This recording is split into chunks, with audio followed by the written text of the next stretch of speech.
Basilio stumbled into their humble hut, falling into his mother Sisa's arms. A chilling dread gripped her heart as she noticed the blood oozing from his forehead. "Basilio, my son!" she cried, fearful and desperate. "What happened to you? Where is Crispin?" "Don't be afraid, mother," he reassured her, though his own heart raced. "Crispin stayed at the convento." "At the convento? He's alive?" Sisa clutched his face, searching for reassurance, relief washing over her when he nodded. "Oh, thank God! You left him at the convento." She embraced him tightly, kissing away the blood on his forehead. "But why are you hurt? Did you fall?" "The senior sacristan took Crispin away and wouldn't let me leave until late. I was scared," Basilio explained, memories rushing back. "When I ran through town, the soldiers shot at me. The bullet barely grazed my head. I panicked and couldn't bear being captured, like they did to Pablo, who was forced to scrub the barracks. It terrifies me." My God," Sisa gasped, trembling as she searched for bandages. "You saved yourself and Crispin, but if that bullet had been any closer..." She shuddered and quickly wrapped his wound, her hands shaking. "A finger's breadth more and they would have killed you. How can the civil guards not think of mothers?" "Just tell them I fell from a tree, please," Basilio urged. "Don't let anyone know they chased me." Sisa nodded, her heart still heavy. "Why did Crispin stay?" she asked gently after bandaging him. Basilio hesitated, wrapping his arms around her before finally sharing. "The sacristan accused Crispin of stealing gold coins from the church. I don't know what they're doing to him, but..." "My poor Crispin! How can they accuse him?" Sisa lamented, her eyes glistening with tears. "It's so unfair that we must endure this because we are poor." She gazed at the dying light of the lamp, concern etched on her face. "Have you eaten anything? Here's some rice and fish," she offered, hoping to comfort him. "I don't want anything, just some water," he replied, exhaustion weighing him down. Sisa sighed, knowing he disliked the fish. "I had prepared something nice, but your father came home unexpectedly." "Father came?" Basilio looked at her, his heart heavy with concern. "He wanted to see you and asked so many questions," Sisa explained hurriedly. "He was very hungry.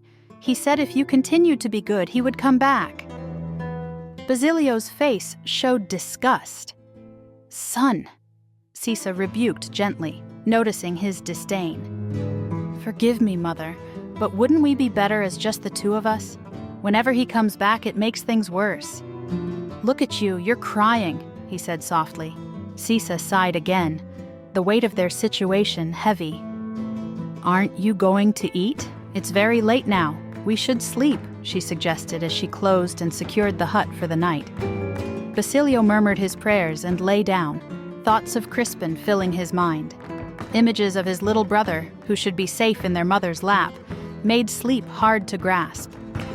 Eventually, exhaustion overcame him, leading him into a troubling dream.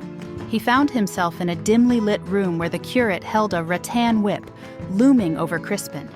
The sound of Crispin's cries pierced his heart as the boy fought against the sacristan, who pulled him back, shaking him violently. Basilio felt helpless watching his little brother tremble in fear. The whipping continued, and despite his struggles, Crispin was overpowered. Basilio wanted to scream, but no sound escaped his lips as he witnessed Crispin's desperation. But then he saw him fall, lifeless, on the floor. "Why are you crying?" Sisa's voice broke through the nightmare, bringing him back to reality. Basilio bolted upright, panic coursing through him. "I dreamed. Oh God, please tell me it's just a dream." "What did you dream?" Sisa asked, her voice gentle but concerned. "I dreamed they hurt Crispin," he exclaimed, his voice trembling. "Was it real? Tell me it wasn't." "Dreams can sometimes play tricks on us," she said softly, leaning closer, trying to calm him down. "What did you see?" "We were in a rice field, surrounded by flowers, picking stalks. Everyone was happy. The men and women had baskets. I can't remember anything else." Basilio's voice trailed off, clearly distressed. Sisa, who didn't put much faith in dreams, reassured him. "It's all right. You're safe now," she comforted. After a moment of silence, Basilio's expression shifted. "Mother, I've thought of a plan." "What is your plan?" Sisa asked, intrigued by the spark in his voice. "I don't want to be a sacristan anymore," he declared, resolve growing. "What?" Sisa's surprise was evident. "Don Crisostomo, the son of the late Don Rafael, has come from Spain. I believe he will be a good man. Tomorrow you will go to the convento, collect my wages, and tell them I'm quitting. When I recover, I'll ask Don Crisostomo for a job as a herdsman. I'm big enough for that now." "Do you truly think he would help us?" she asked, hope flickering in her heart. "Yes. With Crispin studying under old Tassio, we can build a better life," Basilio urged. "What can the padre do to us? He can't make us suffer more than we already do. Besides, I've seen the old man praying quietly in church. He is compassionate, unlike the others." Tears glistened in Sisa's eyes, mingling with hope. "Yes, Crispin loves milk. He misses it so much. But will we really be all right, my son? I'll gather fruits in the woods, sell vegetables from our garden, and set traps for birds. Eventually, I'll hunt and collect firewood to sell. Who knows, maybe they'll even let me have a small piece of land to plant." Basilio continued to dream aloud. "We could live better, perhaps even eat meat and wear new clothes for fiestas, and you wouldn't have to sew at night anymore." "Will we truly have a better life?" Sisa asked, her heart swelling with hope, battling sorrow.